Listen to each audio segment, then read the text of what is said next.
जगन्नाथ सांग मैंने मु आज ये नहीं छेली गुड़ घरे प्रिपेयर करा एटा बहुत इजी। ये मुझे फुटा पानी से गोटे रु 1.5 मिनिट छेली गुड़ को बुड़े देकी गोटे छुरी मध्यम तार सब रूम को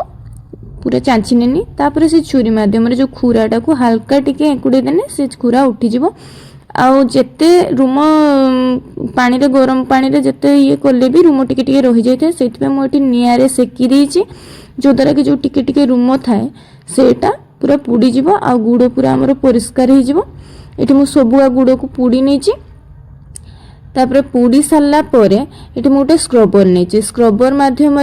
हल्का हल्का घसी देवे जो द्वारा कि पूरा गुड़ परिष्कार हो रूम जहाँ टिके टिके भी थी सेटा पूरा टोटाल परिष्कार हो गुड़ मोर पूरा परिष्कार हो जाको खंड खंड कर प्रेसर रे नहीं नेली आ गोटे रु 1.5 ग्लास पानी से देली लुण टिके हलदी गुंड जेतिकी मात्रा रे दरकार सेतिकी नेबे।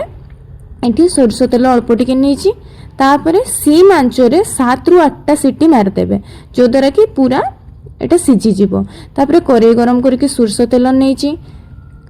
तेल गरम हो गला परे पियाज को भाजी नेबी पूरा टिके ब्राउन कलर हला पर्यंत। एठी नेछि अदा रसुण लंकार पेस्ट एटा दरदरा करी छेचिछि टिके पानी दे देली तापरे बिलाती देकी टिके गुली नेली लुण हलदी जीरा गुंड धनिया गुंड तापरे एठी हमर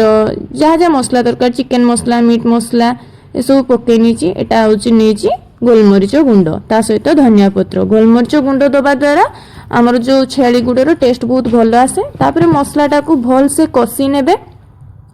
मु मसला पूरा भल से कषि नीची कषि हो गलानी मोर मसला। तापरे एटी जो सिजेकी रखी छेली गुड़टा पूरा भल से पूरा सिझी जाइए देखी पार्थुबे ताको नेकी मसला रहीना पकेदेमी सब गुड़ाक गुड़ नहीं पकईदेमी ये देहपाई बहुत विटामिन। तापरे टिके समय कषि नेबे कहीं न कषिने भल लगनी टिके समय कषि गला परे जो पानीटा थिला मोर सिझा पानीटा जोटा